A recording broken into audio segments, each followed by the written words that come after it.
Hello बच्चों, how you. मेरा नया वीडियो 10th क्लास के लिए जो कि आपका चैप्टर है पीरियोडिक क्लासिफिकेशन ऑफ एलिमेंट्स है।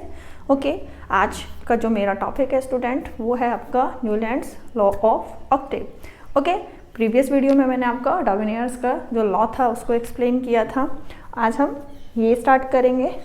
जब हमारा टॉपिक डिसाइड हो गया है फिर देरी किस बात की, शुरू करते हैं। My self Shikha Kaushik and you are watching Velocity Learning. Okay, let's started our topic. देखो क्या था कि हमारे जो ये न्यूलैंड सर थे ये क्या थे, म्यूजिक लवर थे स्टूडेंट, राइट।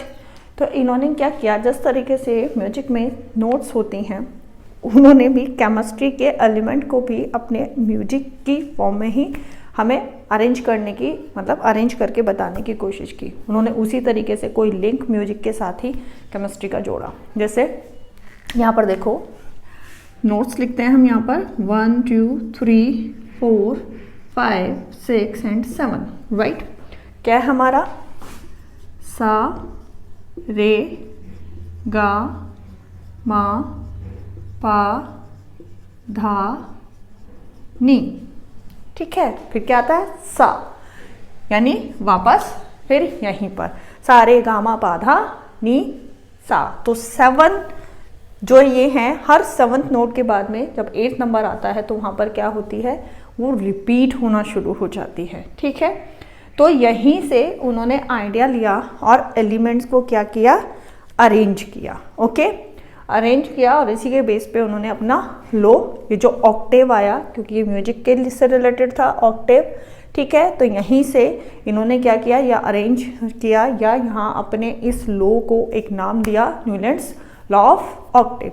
क्या है वो, देखो, when element are arrange in the order of increasing atomic masses, यानी अगर हम क्या कर रहे हैं, एलिमेंट्स को उनके इंक्रीजिंग एटॉमिक मास या एटॉमिक वेट की फॉर्म में अरेंज करते हैं, तो the properties of 8th element are a repetition, 8th element, ठीक है, 8th element are a repetition of the properties of the first element. यानी हम कहीं से भी शुरू करें, ठीक है, जहाँ से भी शुरू कर रहे हैं वहाँ से 8th एलिमेंट जो आता है वो फर्स्ट वाले एलिमेंट की प्रॉपर्टीज़ को रिपीट करता है। ये उन्होंने बोला कब, जब हम एलिमेंट्स को इंक्रीजिंग एटॉमिक मासेस की फॉर्म में अरेंज करते हैं। ओके, तो सबसे पहले तो ये देखो स्टूडेंट कि जिस टाइम पे न्यूलैंड इस लॉ को लेकर आए थे उस टाइम जो 56 एलिमेंट थे जो डिस्कवर्ड हो चुके थे।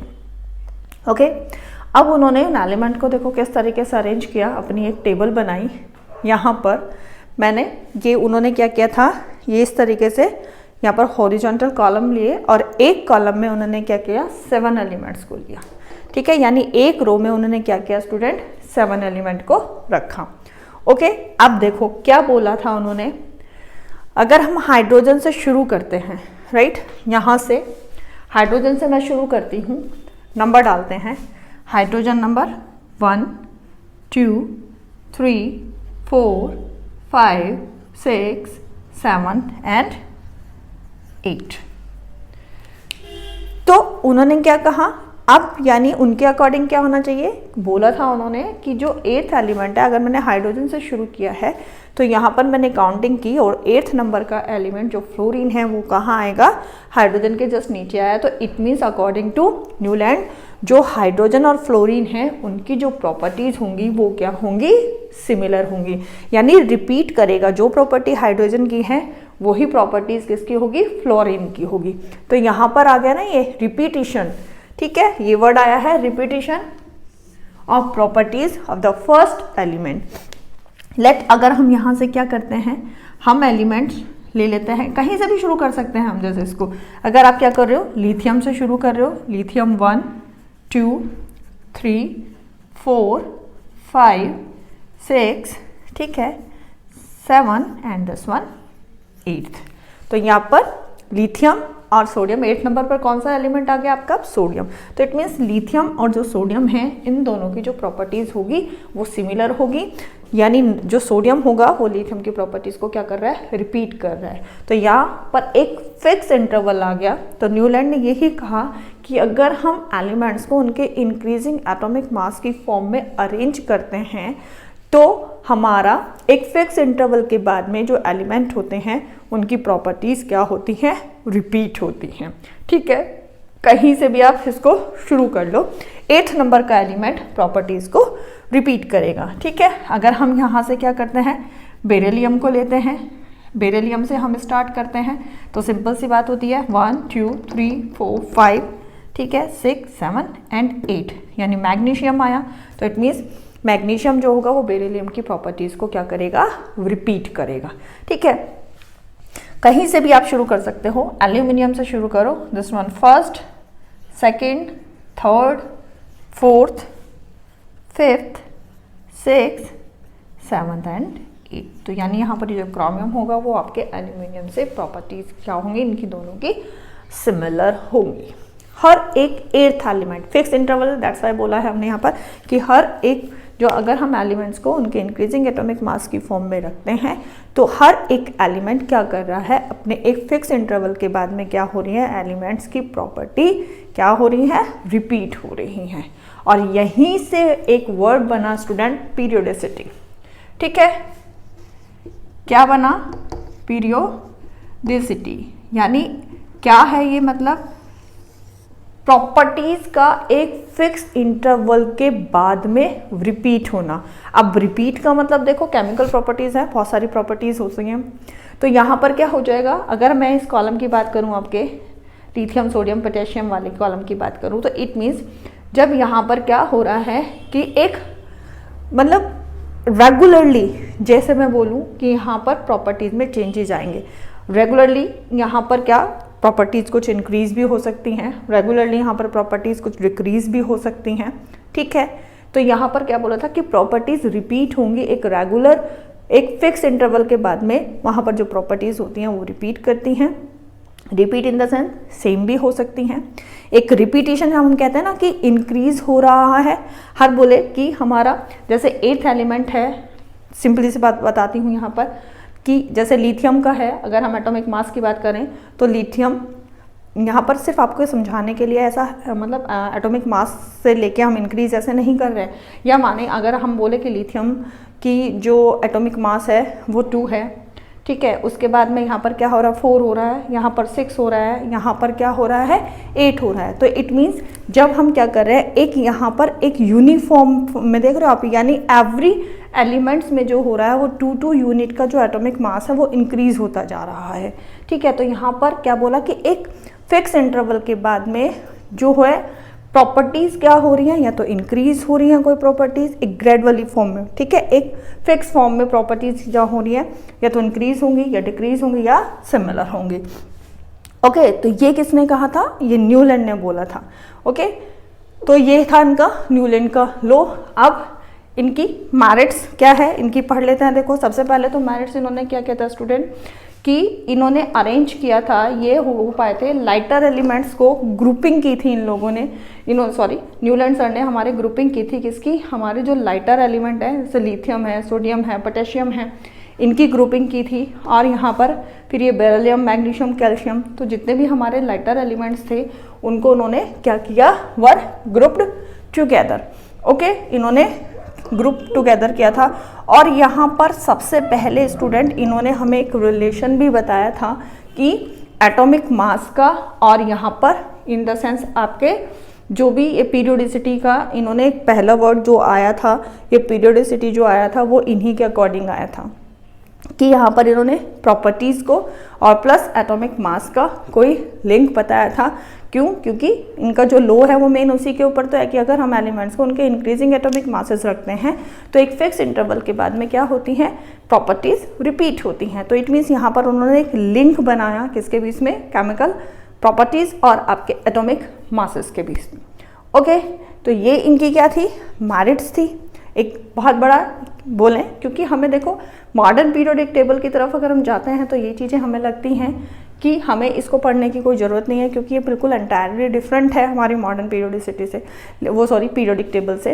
बट किसी भी चीज़ आज हम जहाँ पहुँचे हुए हैं उसके पीछे की हिस्ट्री अगर ना जाने तो हमें कंसेप्ट इतने क्लियर नहीं होते, राइट। तो यहाँ पर न्यूलैंड ने ये क्या किया था, एक बहुत अच्छा टेबल दिया था तैयार करके, ठीक है, जहाँ से एक आइडिया मिला।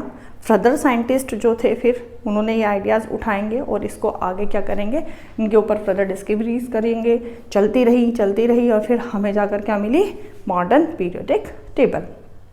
ओके, तो ये हुआ यहाँ पर। अब आती है मेरिट्स हैं। फिर हमारे न्यूलैंड सर क्या हुए थे, फेल भी हुए थे। जब फेल हुए थे तो डेफिनेटली इनकी डीमेरिट्स भी हैं, क्योंकि हम जो पढ़ रहे हैं वो मॉडर्न पीरियोडिक टेबल पढ़ते हैं। ये न्यूलैंड का periodic table in the sense कि कंटिन्यूअस नहीं है, चेंजेस हुए हैं, इसमें भी क्या हुए हैं, चेंजेस हुए हैं। तो दैट्स वाई मतलब कहीं ना कहीं ये फेल हुए थे, राइट। तो इनकी डीमेरिट्स क्या थी, देखो स्टूडेंट, सबसे पहले तो जो इनकी सबसे बड़ी डीमेरिट थी वो ये थी कि इनका जो लॉ था वो वैलिड था टिल कैल्शियम तक, यानी जो ये लॉ था ओनली कैल्शियम तक ही वैलिड था।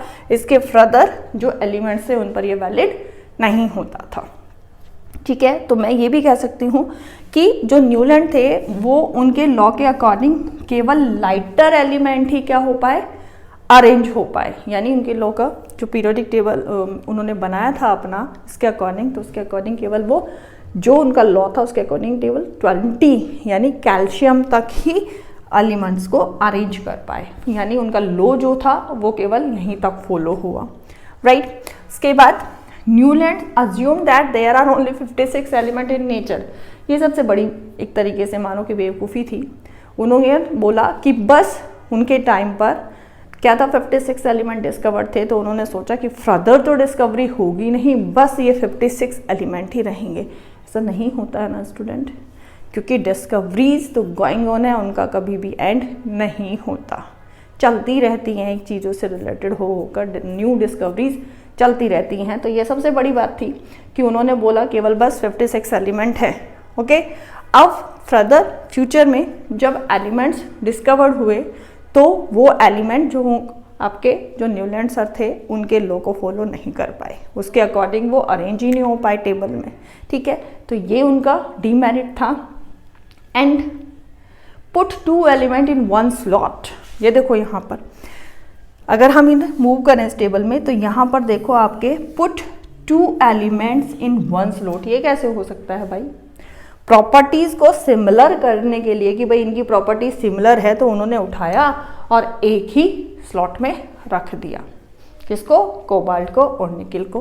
और अगर हम इनकी बात करते हैं किस चीज़ की, इनके क्योंकि इंक्रीजिंग एटॉमिक मासेस रखा था तो ये यहाँ पर रॉन्ग प्रूव होते हैं। एक ही स्लॉट में हम 2 एलिमेंट्स को नहीं रख सकते हैं, ओके। अब देखो एक चीज़ और यहाँ पर, आयरन जो था वो आयरन की, कोबाल्ट की, निकिल की जो प्रॉपर्टीज़ हैं वो बहुत ज़्यादा सिमिलर है, लेकिन अगर आप देखेंगे तो इनमें गैप कितना है, इनमें डिस्टेंस इतना ज़्यादा है। अगर ये होता कि ये इसी के साथ रखा जाता तो भी था, क्योंकि इनकी केमिकल प्रॉपर्टी, जब उन्होंने कहा कि रिपीटिशन होता है और एक कॉलम में जितने भी एलिमेंट्स आ रहे हैं वो सारे क्या हो जाते हैं, उनकी प्रॉपर्टी सिमिलर शो करते हैं वो। बट यहाँ पर कोबाल्ट और निकिल कहाँ रखा हुआ है, फ्लोरीन, क्लोरीन, ब्रोमीन, यानी ये आपको पता है ये सारे के सारे हेलोजेंस हैं, ठीक है। और हेलोजेंस है तो ये इनकी प्रॉपर्टी ही डिफरेंट होगी। कोबाल्ट और निकिल जो होंगे वो इनकी प्रॉपर्टीज क्या हो जाएंगी, डिफरेंट है, मतलब कॉलम हेलोजन के कॉलम में रखा हुआ है, यही रॉन्ग है। आयरन प्रॉपर्टीज को सिमिलर शो करता है इनके, इसको क्या रखा हुआ है, अलग जगह रखा हुआ है और इतने गैप पर रखा हुआ है, ठीक है।